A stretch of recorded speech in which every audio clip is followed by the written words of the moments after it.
Hi, and welcome to the United Spirit Nordics Travel Talk. And I see we got already people coming in here. And today we're going to talk with Andreas from Destination Asia in Indonesia. And Andreas is based in Bali, so it's going to be nice to hear how things are in Bali and in Asia, because we haven't talked to anyone in Asia yet. We've been focusing more on the Middle East. So good morning, everyone. And I see Gunil. Good morning, Gunil. I can see her from Selecta. It is. And as usual, we're going to talk about how things are in Bali and Indonesia today, how things has been during, the lockdown, and maybe also what's awaiting us when we can start traveling again, and how things are working in Bali, and what Destination Asia has done to make measurements and, get back in business and getting tourists, or welcome tourists back to Indonesia and to Bali.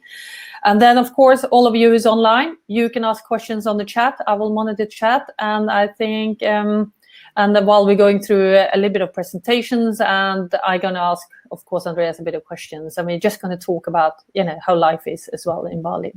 So welcome, Andreas. Welcome. Selamat datang and hello from Bali. So it was nice good morning to you all. For us, it's the afternoon now. Sun is slowly setting.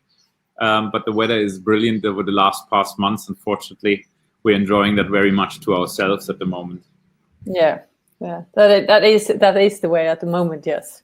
So how has things been in Bali? Because you're based in Bali. Yeah, sure. I mean, I basically been up to Europe. I hoped to attend ITB. That was my last trip. Came back on the 11th of March and been working from home since then. Basically, been a little bit. Sorry, you hear open space in Bali, airplane passing by, so we have flights going along. Been isolating a little bit after the trip, and then we had very much at the nippy holidays decided that our office would be working from home as well, and that's still ongoing because it's just that situations have definitely relaxed a little bit on lockdown and social distancing and so on, but we are still feeling from our company that we're working quite well at home. The staff also prefers that to some extent. So there wasn't yet the need to move back to the office, and it serves us quite well at the moment. Yeah, and how is things? The life in Bali is getting back to normal. Are you going out? Is restaurants and stuff open, or It depends very much on the areas. Okay. We have areas like if you look, for example, at the very focused. Tourism hub as Nusa Dua, it has slowly opened up and been also planned from the government kind of to be the first stage of having all the measurements in place and so on, and the properties are running there. But we only have at the moment the domestic tourism, and that has not been yet coming in as much as it was probably expected. Okay. But when you then look, for example, at Seminyak, which is also, by now, I would say, nearly every second house or place there is set on tourism. It is pretty dead and quiet still. Streets are kind of empty in the evenings. Few of the elite restaurants are open. They have their shares from the local citizens and some, of course, domestic market coming in. If you go then further west to Canggu, where a lot of people are living, right, and basically also staying, and the same would be in Sanur on the east side, life is up and normal. You have the restaurants all open, shops and so on. Of course, always with new measurements, right? I mean, you come in with a mask. I'm sitting at home now, so that's not on, but every time we get out of the door, it's mandatory.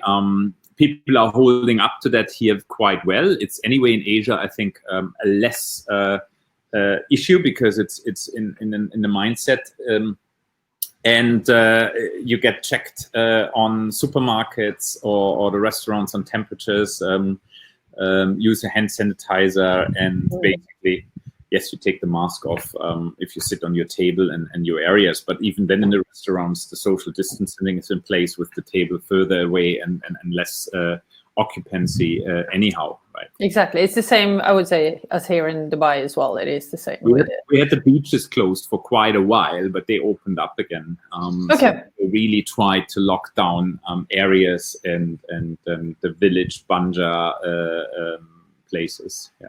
Okay. So how is, of course, we're always talking about cases. We talked about it a little bit earlier as well, you and me. So how is the cases again in Bali? If you're looking at Bali, because I think Bali is where, that's one of the more popular destinations for Scandinavians anyway to travel to. Yes, we do otherwise, I think, but when travel resume, I think Bali is going to be the place where probably people are looking to travel as well. Yeah, and it's not only for the Scandinavians. I mean, you hear that word Bali from a lot of people, also in my friendship around and so on. It's like, I want to come. I have friends in the US who just wants to come and stay 2 months in a villa. And basically, we always have to say, yeah, can't give you a visa. No. And Bali would be definitely preferred. So the latest stage of today is about short of 4,300 positive cases that are clearly marked and tested, of which 3,750 have been recovered. Yeah. We had so far 51 deaths. Yeah. It was interesting that actually Bali had very much closed down the island in the first 3 or 2.5 months, and it stayed with a number of 4 deaths, which 2 have been foreigners possibly bringing it in. And then when kind of things got a bit more relaxed, of course, as you had to open up here and there, the numbers started to increase a little bit. We have to understand that most cases in Bali, but also in other areas in Indonesia, have been actually brought in from outside by returning Indonesians from their workplaces abroad. Particularly, so a lot of people are working on cruise ships. So we had cruise ships basically landing in Bali and having then their 200, 300 Indonesian staffs getting off. They have been isolated in quarantines, but it has, I think, not always fully been secured and so on. So I see there, if you look at the numbers exactly, they have a number for PRHI, which is people who come from abroad and actually work abroad. That number is higher than actually the people been constantly living and citizens in Bali. Yeah. Of course, you have that issue when people, and that will be probably a lot of Asia as well, have a lot of these, returning citizens, because a lot of people return back.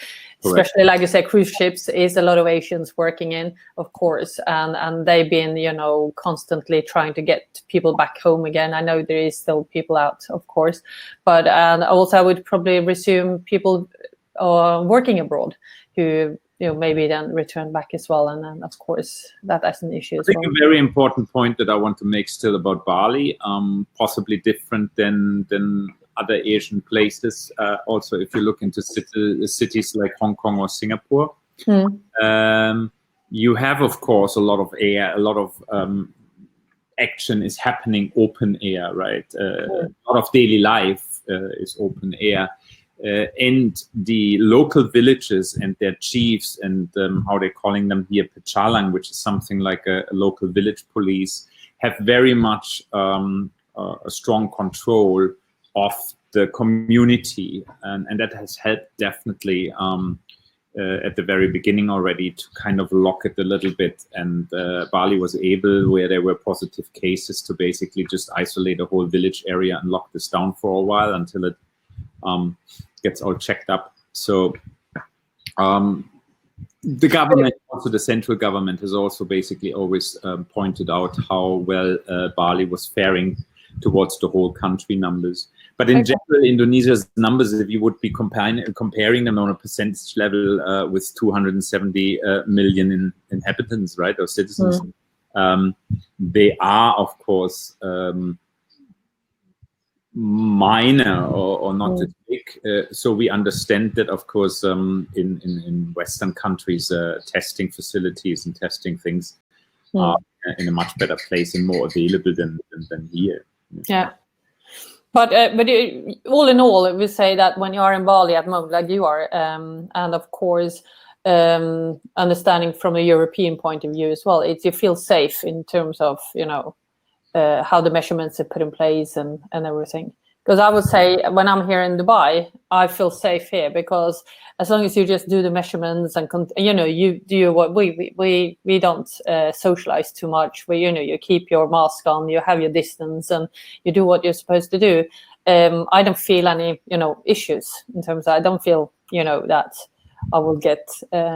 It's the same here, but you definitely can see an increase of health awareness and so on. Indonesia is empty of bicycles. You can get spare parts. I'm cycling myself a lot, so I started that at the beginning. Into the ride wheels, I said to my wife, I go off there. I'm not going to touch anybody. I'm not going to see anybody. And that's basically what's happening. But now we have families going out on bicycles and all the stuff like that. You see them in the evenings walking and so on. So there's definitely better health. Thinking about feeling safe, we always felt here in Bali somehow of, as I said, a lot of things happens outdoor. We have the vitamin D coming straight to us on a constant basis. Even we don't have big malls. We don't have too many big offices that would be not having ventilation and all these kind of elements. Let me feel that there is possibly an easier way around it, or maybe less risky and so on. And you see it because the major centers of infections are, of course, Surabaya and Jakarta as the two big cities in Java, right? Yeah. But it's just nice to talk because I think, like I was saying, when travel resumes and borders opening, also in Asia, I think Bali is definitely going to be one of those destinations where people are going to look for. And but I think maybe we should start on the presentation. I know you had a little bit of presentation, so we can go through a little bit about the measurements, what will, when people are coming down to Bali, when it's open up, what can they be expecting in terms of course, things will change over time, but at least we can give them a little bit of feeling what kind of things. I'll put on the thing here as well. So a little bit of what will, be 2 seconds. You want me to press start or you? No, I can do it. I'm just going to put it back. So we're starting on the beginning. But I think it's just a little bit what at least is starting at the moment. And then, of course, people can, I saw Gunil was there and there's another one as well. Magna, I think, was there. But please ask questions if there's something you kind of wonder or if something is unclear, because it's better to do that. And for those listening afterwards, it's going to be good for them as well to have these questions clarified. Can you see the presentation now, Andreas? Yeah, I see it all well. Yeah, good. So, and you know where it is. So I just leave it over to you. Yeah, sure. I can just move on. Just a quick overview of Destination Asia, which is probably known to you. We are in 11 destinations in Asia. So they're all listed on the site. And I'm based here in Bali for Indonesia. And we'll be focusing a little bit on Indonesia because that's where we know the facts about and all the details. We've been, as a DMC, a leader in Southeast Asia, have 20 years of experience and our presence in the 11 countries, as I said, with 29 own offices. And we're, of course, employing about 1,000 employees. This has also now, of course, with the current situation, been slightly reduced in various countries. In Indonesia, we're actually there already since 15 years. And have 3 offices, Bali, Yogyakarta, and Jakarta. Have about short over 100 specialized employees and probably operate about 65% of our businesses tailor-made journeys, meaning that combinations of various islands and places and having them all individually put together with our specialists that we have. A quick pictures here just to give you a bit of an overview of our staff working from home, as I said before. Temporarily set ups, we're connecting, of course. We're doing webinars like this here and trainings. And of course, we're working on getting ready to welcome the travelers again. And there have been definitely challenges at the beginning, but the staff has surely showed resilience and came around. And I think we've been very well set up. We had, I think, for basically 93 office staff. We had 92 laptops. We had our Wi-Fi dongles and connections that we're using normally in the vehicles. So we were basically ready with online cloud services for all the files and so on within 3 days, and had everybody then working from home. We have, of course, started then right away with internal measurements already in March, where we still had customers traveling with us. We had formed the COVID committee that was looking into the guidelines and also the decision making of, are we working from home? When are we maybe coming back? What do we have to prepare for that? We're set ready for return to the office, which we haven't yet pulled, to be in team A and team B week by week, so we can do a full cleaning of the office every weekend and have one team separated from the other one in case there would be an infection and we would need to isolate colleagues. We have, of course, immediately put adaptations to our service in regards to hygiene and cleanliness, also with itineraries and places to visit. And we were starting to think about the future, particularly then when borders got closed, and where do we look at? Who would be maybe coming back first? We see the domestic market now, possible regional markets later. There are talks about the bubbles, as it is, I think, in Europe as well. And we do see then definitely the affluent travelers to come back who have that money available at the moment to travel where they want to, maybe get a private yacht and sail around some islands and then basically build their own kind of secluded area, and of course the young adventurers.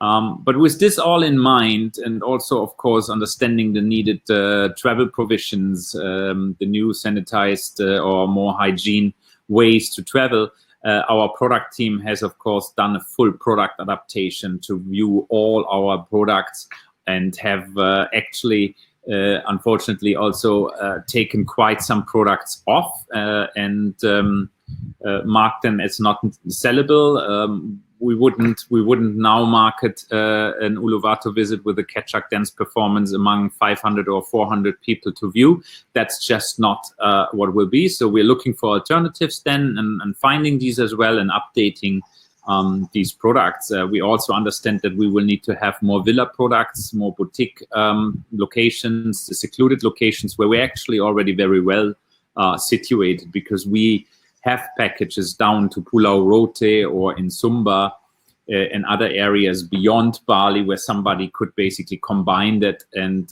seclude themselves, or go to the western areas of Bali or into the mountain areas of Munduk and so on. We also understand, of course, that we need to talk to our partners in the destination and get the new expectations right on terms and conditions, right? Yeah. So if any travel agents, like on the hub, because many of course, the travel agents, some have probably access. I know some of these who's been accessing on here have access to the hub.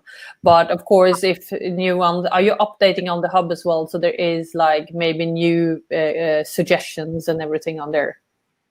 The hub is going through anyway a general from the group perspective as well, review of travel styles and these kind of things, and that will all come. And so, but even if I was saying that if some is starting, I know there is some is getting requests, of course, for 2021, maybe even beyond 2021. You know, people are looking long term instead of short term in terms of that. So if anyone actually listening in or listening afterwards here would need some advice, they could email you down anyway, or if they can make contact with me, of course, I can connect them, and you will be able to, you know, at least as much as we can do for 2021, of course, give some suggestions and stuff like that. Absolutely, and Bali is actually quite big, right? You can think, and we I'm coming to this later. We are very much here basically on the sanitized travel provision. We have very early started to build a committee separate from the one that was stirring the office and the company. A committee that basically looked into new guidelines for the suppliers and partners and the enhancement of our SOPs that we have in place with a dedicated attention. So we made one operations manager in charge of guiding that, head from every kind of department in. And to add to that, we're working here since 2 years already in a cooperation with other DMCs on sustainability and health and safety.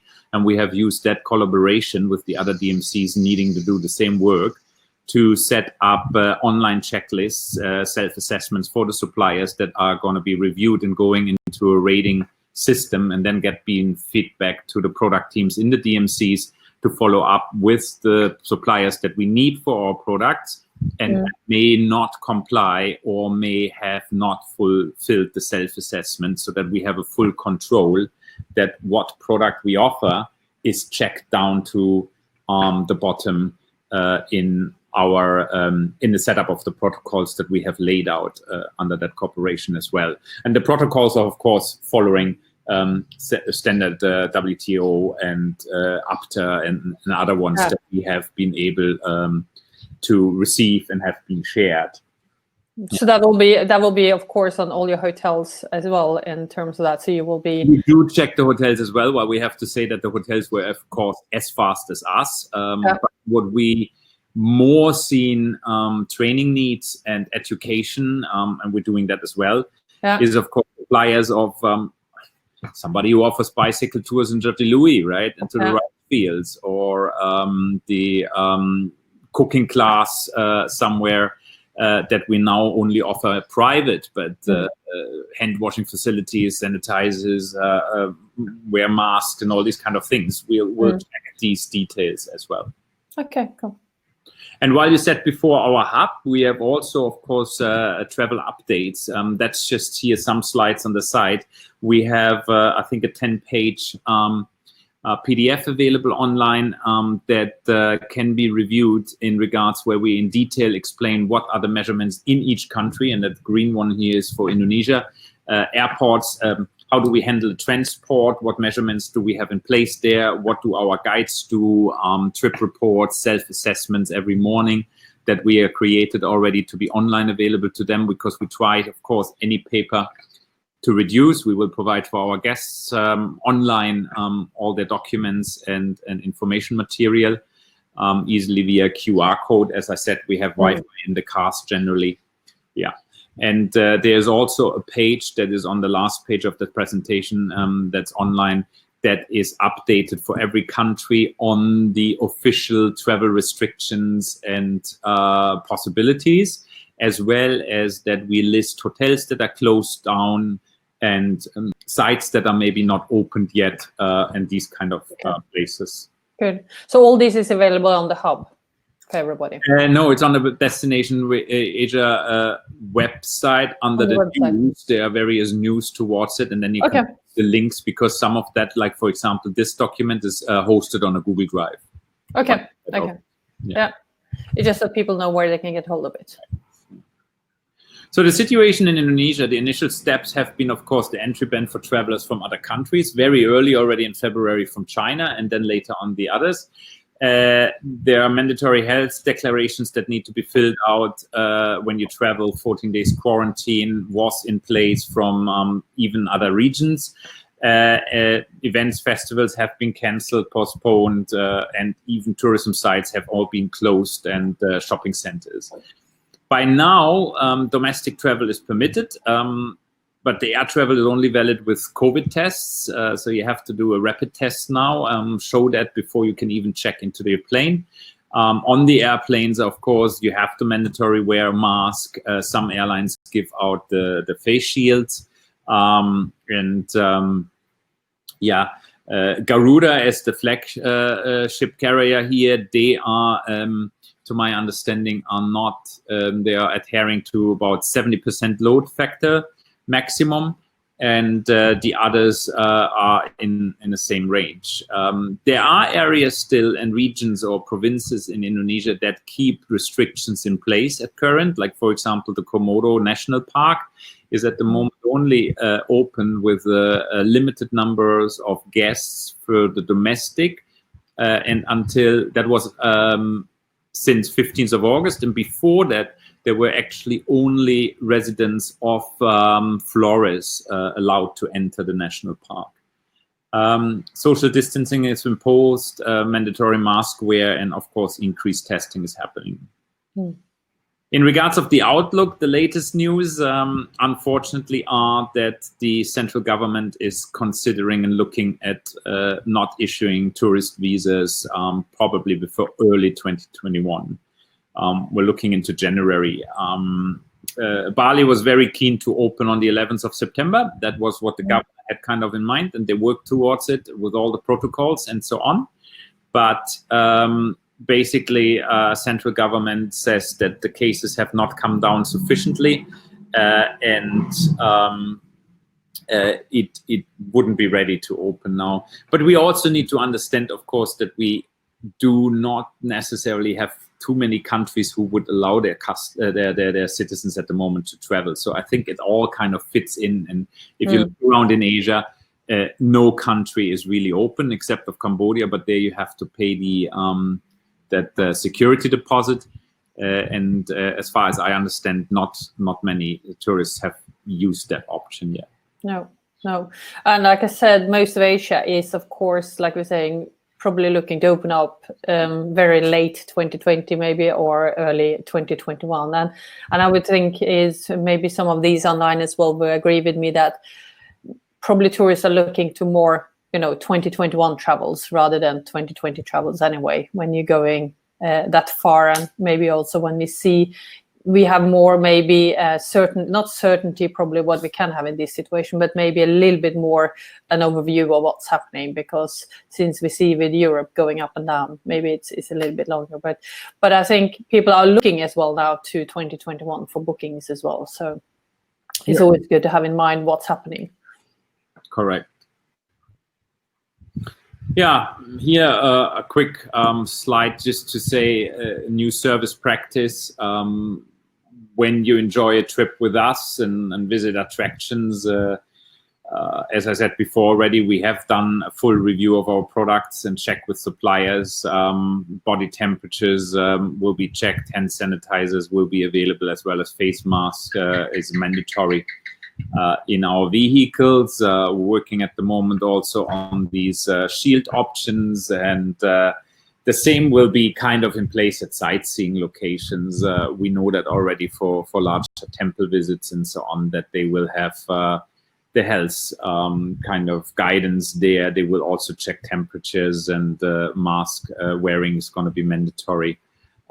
Disinfections are going to happen to the sites on a daily basis. And of course, we probably look at limited daily visitors and mandatory social distancing. Important, I think, to mention is the point 3. All our guides are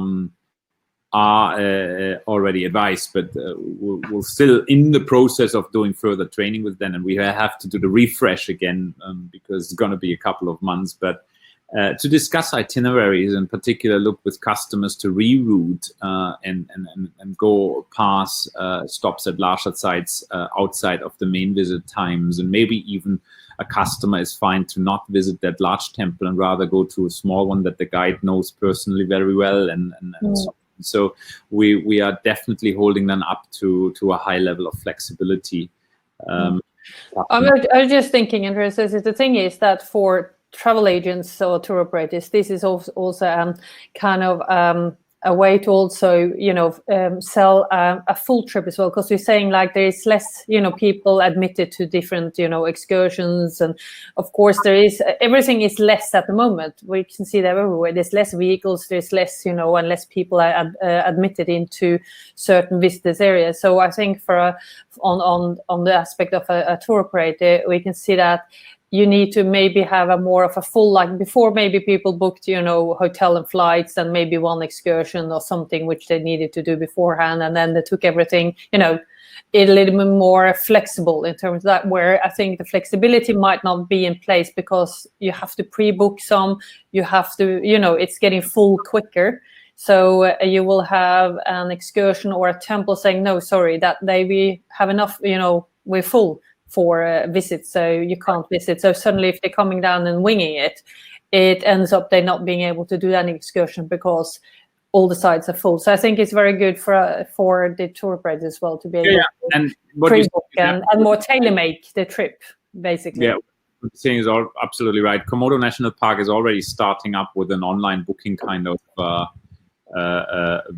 website where the operators in that region, also our suppliers, need to be registered, and you need to basically pre-book particular that date, and not like we just book with the operator.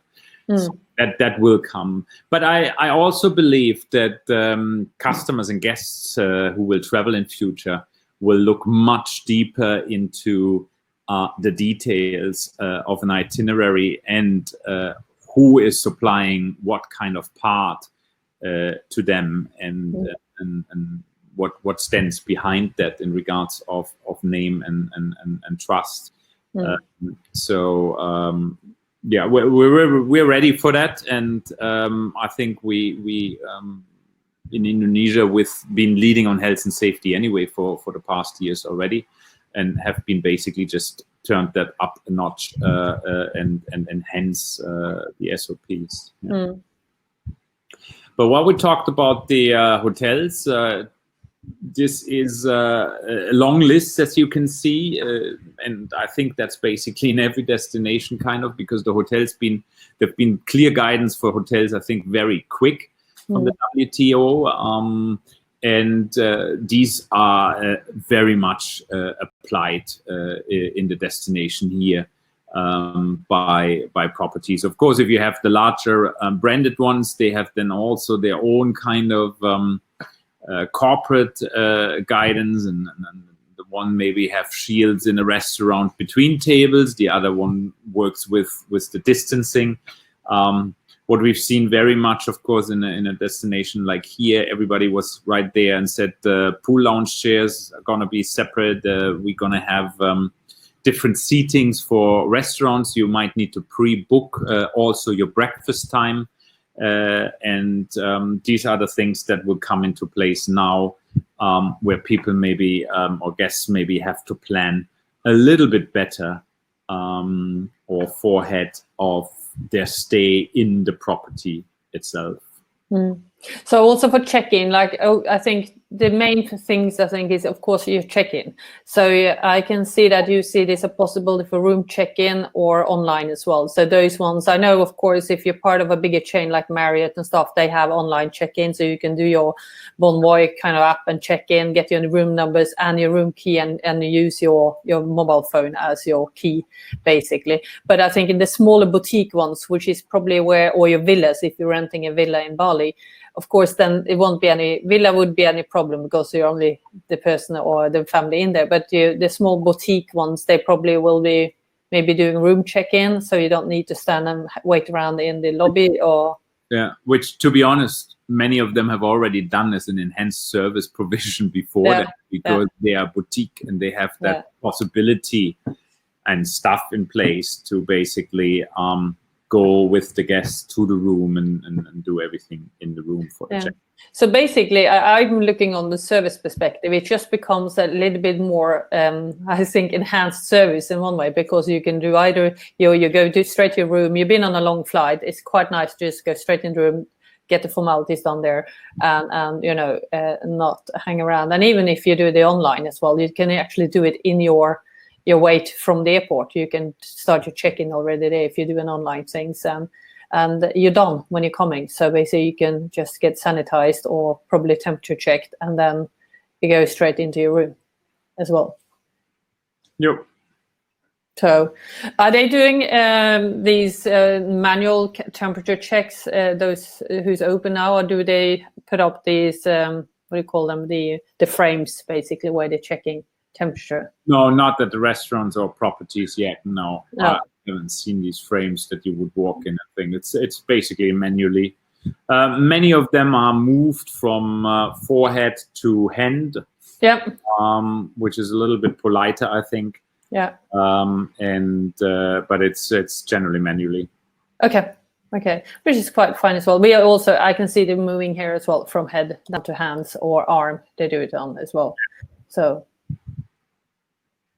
And can I just go back to the restaurants? Sorry, it's just a little bit, because at the restaurant you said there is like, is that the 2 meters kind of distance most of them are doing, or I was thinking, and you probably need to pre-book your table. Yeah, you definitely have in most restaurants you have less tables in place. Yeah. And pre-booking probably will need, of course, now when there is no tourists. But I was thinking when they're coming slightly more to now, if it coming when when it's opening up and they're still keeping measurements in place, it filling up also much more quicker than. Yeah, so it's a good thing to know. I also advise the clients that if you're going out, or maybe in the beginning, if there's certain restaurants you really want to go to, have them booked in beforehand, or have actually maybe would you be able to book restaurants if the travel agents tell you that there's maybe certain restaurants they want to do, or if there's certain places, there's a few, high-end restaurants in of course in Bali, maybe someone wants to do something special or something. It's something you can do. Yes, sure. Yeah. It's just good to know, because there could be some, We do that also. Yeah, it's nice. Sorry, that was just the one. I'm done with my questions. So you can continue. Yeah, sure. So basically, just to sum it up, we got a dedicated team. We got knowledgeable guides. They're just waiting to welcome people, and we have, of course, our travel consultants with quite a lot of knowledge, and they would also know how to set up the itineraries now, going into keeping the social distances and new kind of hygiene needs in mind. And we are one DMC in Indonesia. There are not many who has a dedicated customer service team, and that comes, I think, particularly well also in the future time. As they will be reachable and can answer questions and are, of course, fully briefed and informed of. They're also involved right now with us on building these more sanitized travel provisions. So, yeah. Good. But otherwise, thank you very much so far. And if there are any questions now, maybe. I don't think it. I'll check if there any questions here. I'll check with them. What I was thinking more is like, so if people are looking to booking, if I'm just imagining that some of these maybe have, a request saying, I want to travel in 2021, I'm looking at Bali, what would you suggest? Because people are, of course, I would say Scandinavians would maybe be so updated on what's happening in Indonesia or in Bali as well. So for them, they maybe might be relying on the travel agents a little bit more than before in terms of that, because now they need to also have a little bit of update. So they're saying, we like to travel. What would you suggest, which is even like a safe journey? So because people are going to ask, what's the safe journey for me to do if I want to go to Bali? So what would you suggest in an itinerary? Or what would you suggest for people, to go for in terms of that, if someone were coming in 2021? It would a little bit depend on the willingness and how the customer feels. If he says, okay, I want to be to one spot only, don't want to move much around, because if you've seen the map from Indonesia before, we have a lot of individual islands. So the main need of transport is domestic flights. Yeah. But if I just want to go, like they're saying, I want to go to Bali. I got maybe 10 days and I'd like to do Bali. If there is any other place around Bali, not too much travel, maybe avoid the flights, but want to do a different kind of mode of travel, or just get some more, into it. So not staying at one beach for 10 days, but maybe then add on something. What would you suggest to do then? Well, the options are, and that's why I just asked, and it depends a little bit on things, because you can spend 10 days on Bali easily and see scenery, different scenery probably every second day, right? Yeah. I would probably suggest to use areas that are less known and not so much. So Ubud is something that you, I think, need to cover, and it's a very fantastic place also to do most of the sightseeing and excursions out of, because it's kind of in the center. You easily reach areas, but I would probably go away from staying in one of the resorts in the center and then look more in the outside, where you're definitely out in the nature, and you can concentrate yourself in regards of your area you need to overlook and keep your distance and on the resort itself, right? You go with our guide and drivers in a sanitized vehicle and with the certain measurements in place to see locations. So that I would include, and then you could easily go over to the east coast, the east side with Sideman, which is not coming up, but not as highly frequented, or also maybe in Chandidasa or Amet, which are kind of less populated areas. And we do always suggest to go over the mountains, and Munduk area, Bedugu, is a fantastic place to stay with smaller properties and smaller resorts who are doing quite well at the moment. And I've been there as well with the family just 1.5 months ago, I think, to escape a little bit. And then from there, go to the west side, the Mandangan area, where you have now much more resorts available, and stay there on a slight beach side, but it's different than the southern beaches in Bali. And you've been already filling that easily 8-9 nights, right? So 10 days are on. And the other thing is, of course, if you don't want to fly, you could take the boats over to the Gili Islands or Lombok. And even in Lombok, the properties, the Jiva Kluis, the Jiva Santai, or the Kunchi Villas, but also the Tugu or Oberoi. The Legian hopefully opens up in December over there, newly at Zero Beach. These are nice. I would probably prefer to stay on Lombok.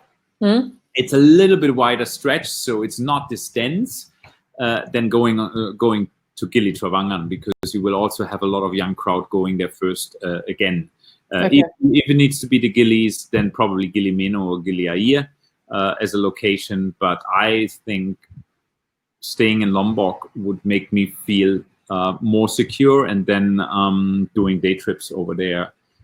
Or just enjoy the things there, and then you can take speedboats, and the boats. We know that the main supplier we are using, they have the measurements in place and do the checks. But I still believe that flights are actually not so much of a thing, and if you come in, you would, as per current status, you would need to have a PCR test for your international flight.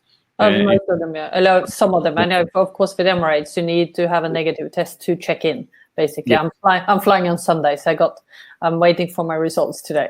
So they would be then here. Also, you could show them, for example, and if you fly within 14 days, you could go to Lombok, fly there, or Komodo. And if you really, as I said before, seclude yourself, you maybe get a villa in a nice area in Bali that is not so highly frequented. Stay there for a little bit and explore and enjoy climate and weather, and take a flight out to Komodo and take a private yacht where we are able to say, okay, this is the 4 or 5 people who are on the cruise with you, and that's it, right? And you're going to go out and stay on board and do a bit the explorations into the national park, snorkeling and looking around.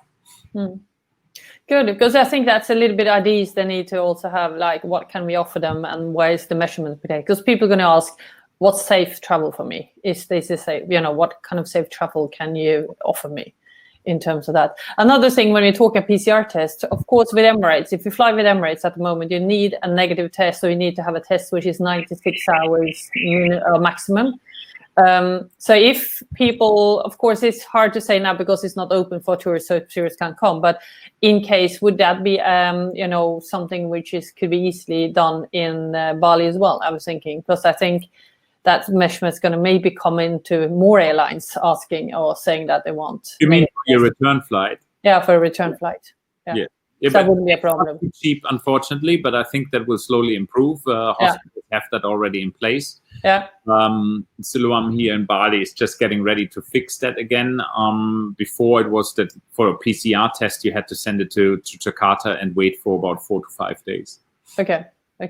But anyway, people are down there anyway for longer than a week. So if you fix that in the beginning, or at least fix the dates and get it done, I know it's going to be 96 hours. And I know in Bali, in Maldives, hotels help them as well. But you could easily, be assistance of doing that with the cost, of course, what it takes to make it. So you still have to, at the moment, you have to send it to Jakarta and then get it back again, or would that be set up in Bali, do you think, when we're coming closer to 2021? Oh, it will be settled because you still need to test at the moment already. And you have citizens here who are flying abroad. We have flights going abroad, right? So if you have a stay permit here and you need to go somewhere home, I mean, we have enough people like me who have a foreign passport but a stay permit here. And we have families traveling home also during the school holidays. Some went home and then come back and then they do the quarantine there or not and come back and then have to have the tests. Yeah.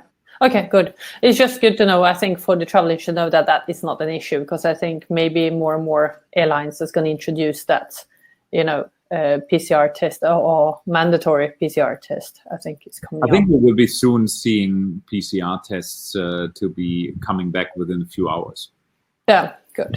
I think it's improving here as well. I get mine results within 24 hours. I get mine. Jeff was having one yesterday because he's going into the hospital, and of course they don't admit people into the hospital before they have a PCR test. So he got his results back in 3 hours. Right. There you go. Yeah. And then I know on the border to Abu Dhabi, they do blood test, and that's giving you within 20 minutes.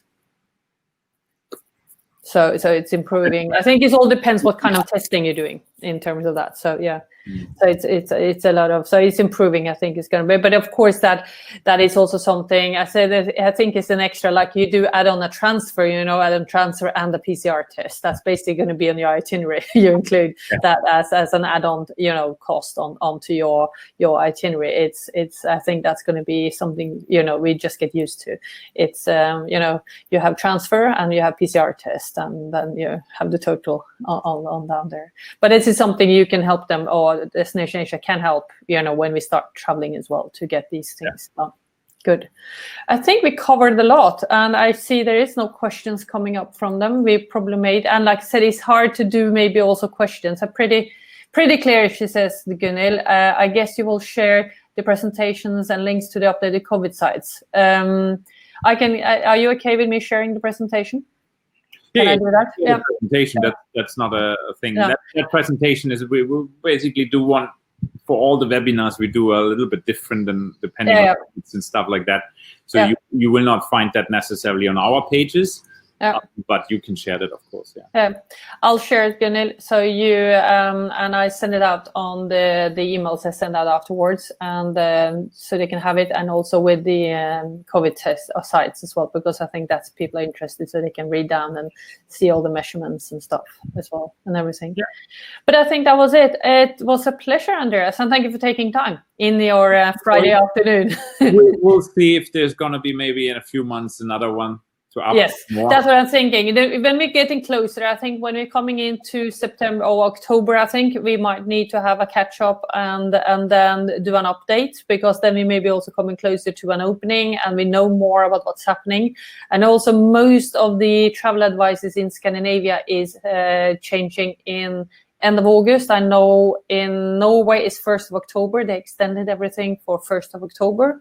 So, but I know the other countries are for end of August, and then we'll see what happens if they're opening up for outside of Europe or they're extending what they're doing. So I think that's where we are. So thank you again, and have a nice weekend. and Yeah. enjoy. Thank you very much. Thank you very much, and thank you everybody who was on as well. Okay, I will. Thank you very Bye. much. Bye-bye.